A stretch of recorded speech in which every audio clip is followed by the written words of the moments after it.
Kemudian yang kelima, halaman 126, mereka para sahabat tidak mengajak atau menyeru kepada perselisihan dan perpecahan. Tidak, sama sekali tidak. Bahkan mereka sepakat mengajak kepada persatuan, yakni persatuan di dalam yang hak kebenaran, yaitu persatuan dalam manhaj dan akidah, mengamalkan perintah Tuhan mereka Allah Azza wa Jalla, wa'tasimu bihablillahi jami'an wa la tafarraqu. Yang keenam, kalau mereka berselisih dalam sesuatu masalah, baik masalah keduniaan atau akhirat mereka, atau masalah amaliyah, perbuatan, atau masalah ilmiah, keyakinan, mereka segera merujuk kembali kepada kitabullah Al-Quran dan sunnah Rasul, mengamalkan perintah Rabbul Alamin, yaitu ayat ya ayyuhalladzina amanu atii'ullaha wa atii'ur rasul wa ulil amri minkum fa in tanaza'tum fi syai'in farudduhu ila Allahi war rasul war rasul in kuntum tu'minuna billahi wal yawmil akhir dzalika khairu wa ahsanu ta'wila. Hai orang-orang yang beriman, taatilah Allah dan taatilah Rasulnya dan ulil amri di antara kamu. Kemudian jika kamu berlainan pendapat, yakni berselisih tentang sesuatu, yakni sesuatu masalah apa saja, maka kembalikanlah ia perselisihan tersebut kepada Allah dan Rasulnya. Farudduhu ilallah. Tidak disebut wa ilar rasul. Ada hikmah yang dalam. Kenapa huruf ila tidak diulang ketika mengembalikan kepada Rasul? Farudduhu ilallah war rasul langsung. Tidak ada wa ilar rasul. Enggak. Ada hikmah yang dalam sebagaimana dikatakan oleh sebagian ulama. Maknanya, kemana saja kamu kembalikan.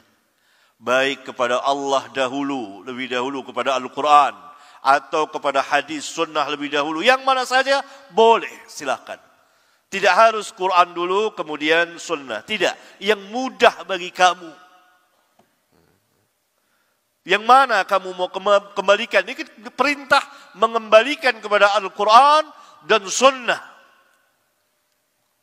Yang mana saja yang mudah bagi ahli ilmu, bagi ulama untuk melihatnya. Ada yang mengembalikan lebih dahulu kepada sunnah, boleh. Ada yang mengembalikan lebih dahulu kepada Alkitab. Ada yang dua-duanya, Alkitab dan sunnah. Ada yang sunnah dulu dibawakan baru Alkitab. Sama saja, tidak ada perbedaan. Itu diantara hikmahnya huruf ila tidak diulang ketika menyebut war rasul. Yang maknanya memang kepada Rasul. Dan ini menjadi syarat keimanan kamu kepada Allah dan hari akhir. Dan yang demikian lebih utama bagimu dan lebih baik kesudahannya. Nah, ini perintah wajib untuk mengembalikan kepada Allah dan Rasulnya Alkitab dan Sunnah. Dan untuk memahaminya meminta bantuan kepada para ulama. Bukan asasnya mengembalikan kepada aqwalun nas, perkataan-perkataan manusia, pendapat-pendapat manusia, mazahib. Tidak. Kepada Allah dan Rasul, Alkitab dan Sunnah. Ini panjang saya menjelaskan tentang ayat ini. Yang ketujuh, halaman 130. Perselisihan yang terjadi di antara mereka di sini para sahabat, tidak sampai membuat mereka bercerai-berai atau berpecah belah di dalam manhaj dan akidah, apalagi sampai saling menyesatkan dan mengkafirkan. Tidak terjadi, walaupun sampai terjadi pertumpahan darah sesama mereka, perang. Tapi mereka tidak saling menyesatkan, tidak saling mengkafirkan. Tidak ada dua manhaj, tidak. Manhajnya satu, akidahnya satu. perselisihan itu timbul karena tingkat berpikir mereka berbeda, ilmu mereka berbeda, ijtihadnya berbeda. Karena mereka mujtahidun.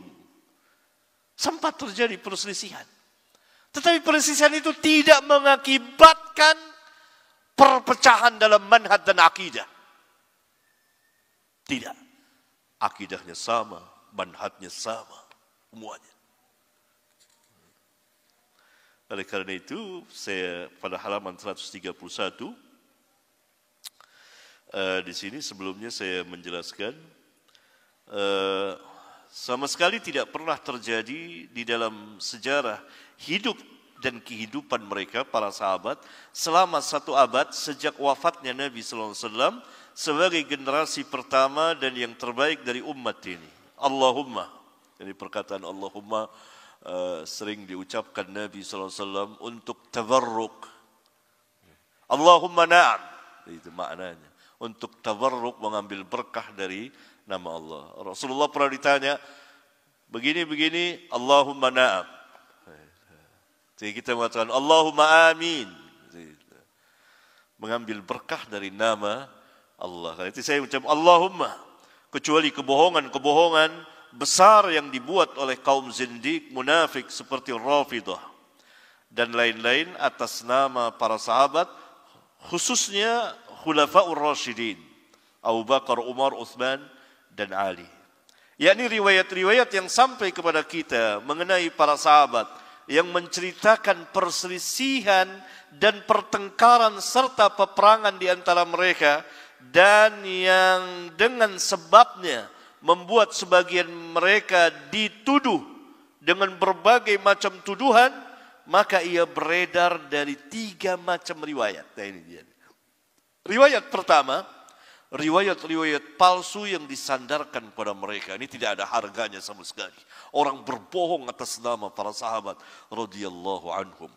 Riwayat yang kedua, riwayat-riwayat yang sah, sahih atau hasan, tetapi maknanya telah diubah.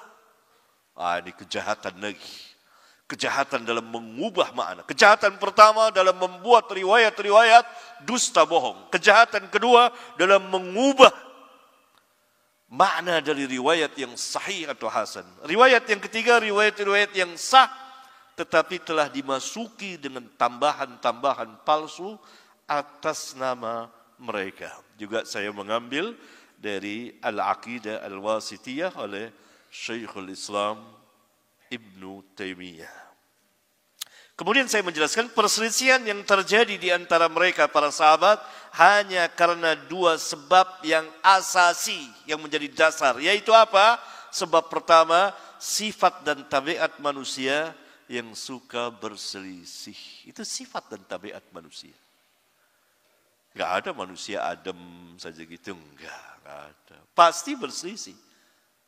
Kakak beradik, suami istri, bahkan bapak anak. Biasa. Itu tabiat memang manusia. Hanya benar dan tidaknya kah itu. Sebab kedua, berbedanya atau berlebih kurangnya tingkat berfikir dan keilmuan di antara mereka dalam berijtihad tentang suatu masalah. Nah, ini penting diketahui. Lihat ya. Yang sangat menarik sekali dari cara beragama para sahabat, yang ia merupakan kaidah pembeda. Sekarang saya menjelaskan kaidah pembeda, tamyiz atau tafriq antara ahlus sunnah dengan ahli bid'ah. Ini perlu sangat diketahui.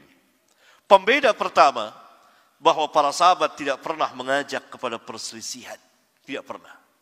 Kecuali terpaksa. Yaitu karena 2 sebab tadi. Adapun ahli bid'ah, mereka selalu mengajak kepada perselisihan dan pertengkaran yang terus-menerus dan berkepanjangan. Sama saja, apakah dengan lain firqah atau satu firqah sesama mereka. Karena memang hukum asal dari manhaj mereka, ahli bid'ah, adalah berpecah belah dan berselisih. Ya, pembeda kedua. Perselisihan para sahabat dengan ilmu dan keadilan.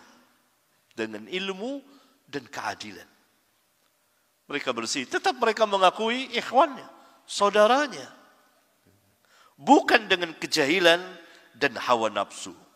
Adapun ahli bid'ah, perselisihan mereka dibangun atas dasar kebodohan dan mengikuti hawa nafsu. Karena itu mereka dikatakan ahlul ahwa, para pengikut hawa nafsu. Pembeda ketiga, para sahabat selalu merujuk kembali kepada kebenaran jika ternyata salah atau keliru.